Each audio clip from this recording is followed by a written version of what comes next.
Cine hero Raj Tarun హైకోర్టును ఆశ్రయించారు. నార్సింగ్ పిఎస్లో నమోదైన కేసులో ముందస్తు బెయిల్ మంజూరు చేయాలని కోర్టులో పిటిషన్ దాఖలు చేశారు. తనను పెళ్లి చేసుకుంటానని మోసం చేశాడని రాజ్ తరుణ్ పైన లావణ్య ఫిర్యాదు చేయడంతో నార్సింగ్ పోలీసులు కేసు నమోదు చేశారు.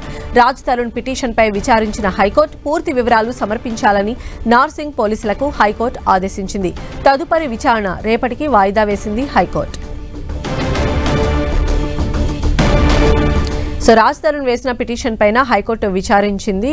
ఈ కేసుని రేపటికి వాయిదా వేయడం కూడా జరిగింది. మరిన్ని అప్డేట్స్ తెలుసుకుందాం. మా ప్రతినిధి సునీల్ మనకు అందుబాటులో ఉన్నారు. సునీల్, తెలుగు చలనచిత్ర పరిశ్రమలో తీవ్ర వివాదాస్పదంగా మారినటువంటి హీరో రాజ్ తరుణ్ లావణ్య కేసులో హీరో రాజ్ తరుణ్ ఈ రోజు తెలంగాణ హైకోర్టులో ముందస్తు బెయిల్ పిటిషన్ దాఖలు చేయడం జరిగింది. దీనిపై విచారించినటువంటి హైకోర్టు పబ్లిక్ ప్రాసిక్యూటర్ ఆదేశాలు జారీ చేసింది. పోలీసుల నుంచి దీనికి సంబంధించిన కేసుకు సంబంధించిన పూర్తి వివరాలు తెలుసుకోవాలి. రేపు దీనికి సంబంధించిన దానిపై పూర్తి వివరాలు వెల్లడించాలంటూ కూడా తెలంగాణ హైకోర్టు పబ్లిక్ ప్రాసిక్యూటర్ ని ఆదేశించింది.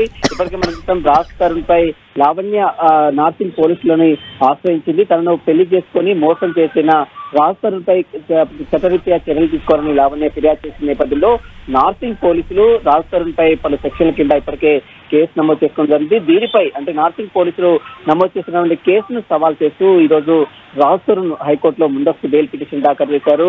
నార్సింగ్ పోలీస్ స్టేషన్ లో నమోదైన కేసులో తనకు ముందస్తు బెయిల్ మంజూరు చేయాలంటూ కూడా రాజ్ తరుణ్ ఈ రోజు హైకోర్టుని ఆశ్రయించారు. దీనిపై విచారించిన కోర్టు రేపు పబ్లిక్ ప్రాసిక్యూటర్ వివరాలు సమర్పించిన తర్వాత రేపు దీనిపై మరొకసారి విచారించిన తర్వాత కోర్టు మరి ఎలాంటి ఆదేశాలు జారీ మాత్రం చూడాల్సిందని చెప్పవచ్చు. సంధ్య. Okay, right Sunil.